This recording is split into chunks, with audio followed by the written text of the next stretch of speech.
In my video about Lucy's arrival in Guilty Gear Strive, I mentioned how funny it is that the first time we actually get to play her in a game isn't made by CDPR. And that got me thinking, what if we could really start a run in Cyberpunk 2077 as Lucy herself? Well, thanks to mods, you can. And not just her model, we're talking about her gun, her Edgerunner playstyle, iconic locations from the anime, and both of our apartments completely remade into Night City. So let's not waste any more time. Hi everyone, it's Alex, and in this video I'm going to show you the start of a brand new run I started in version 2.3 with no spoilers, or if you just want to try a completely different run as Lucy. So first of all, how do you install these mods? I'll be showing you the different mods throughout the video, and the installation is pretty standard. You just drop the files into the game folder. I'll put the list of mods in the description if you want to install the ones I'll be showing in this video. The only extra step is that you'll need to use the in-game console. When you launch the game for the first time with this mode, you'll see a prompt to map the key, and that's where you'll use the commands. I recommend doing this step once you've finished the prologue. You'll see why.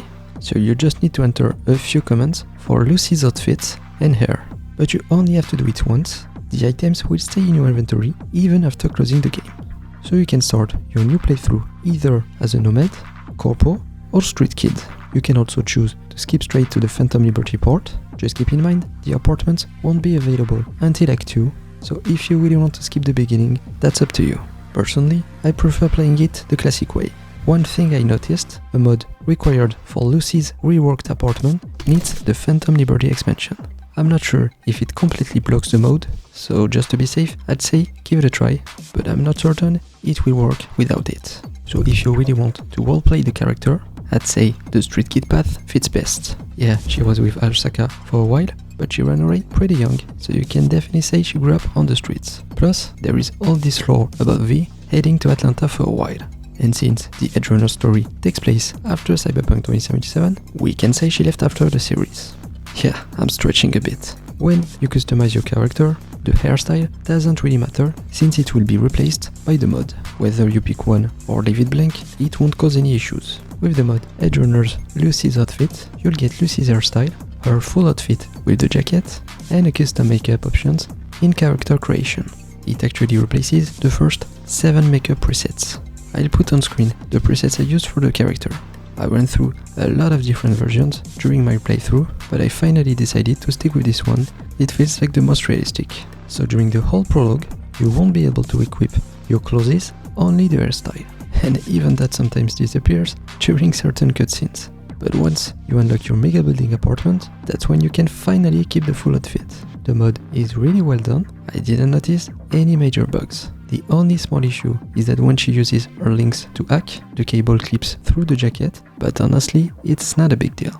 Of course, Lucy needs a home base. Now let's talk about the apartments. In the Edgerunners anime, Lucy has her own apartment, and later on, she shares the mansion with David Martinez toward the end of the series. To access these 2 locations in-game, you first need to finish Act 1, so the lockdown is lifted and you can actually reach Japantown for her apartment. The mansion technically can be obtained as early as Act 1, since it's located right across from the mega building. But the catch is, you have to pay 150k ADs for that. I don't need to spell it out, it's really hard to make that kind of money early on.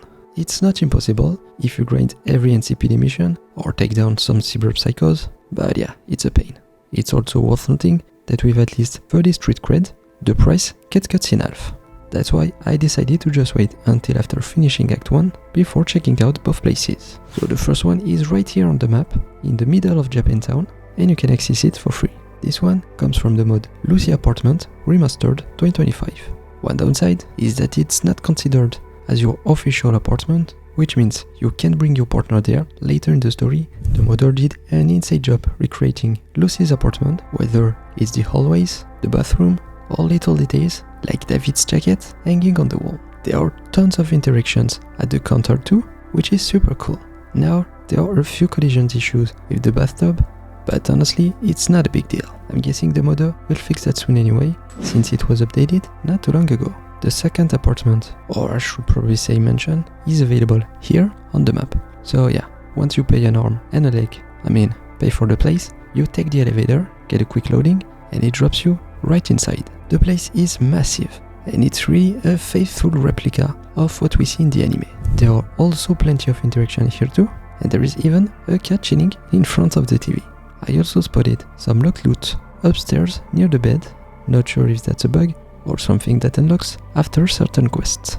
Either way, the spot is super cool. Now let's talk about combat. We all know Lucy is a netrunner, so she mainly relies on quick hacks. That means you'll definitely want to max out your intelligence points. But don't forget to put a few into the body too, because trust me, it's not easy at the start of the game. The first mod you'll get access to, right from the Act 1, is Edgerunner, Lucy's pistol. And yeah, just like the name says, it's the exact same pistol Lucy uses in the anime, and it also happens to be the starter weapon from the prologue. To be honest, the unity isn't anything crazy, but it does the job. A couple of headshots and enemies go down pretty quick. Next up are the monowires. For those, you need to be level 10 to unlock Green Cheer Cyberware, which is when home upgrades become available. And I'd be real with you, melee combat at the start of the game is brutal if you're not spec'd into it. I tried a few fights and got wrecked, no lie. Though, in my defense, I was also playing on hard. Still, I think monowire become way more fun in the late game. Like I said earlier, Lucy's netrunner side is the most interesting part, and that's where you'll really have fun, especially if you're into quick hacks. At the beginning, you won't have access to our strongest upgrades, but after a few hours, you'll really start to feel like you're stepping into our shoes. Finally, the last mod I installed is called Edgerunner's Location Additions. Like the name suggests, it tweaks a few spots around Night City to make them more faithful to the anime. It's just a handful of little details, not over the top, but it really adds to the vibe.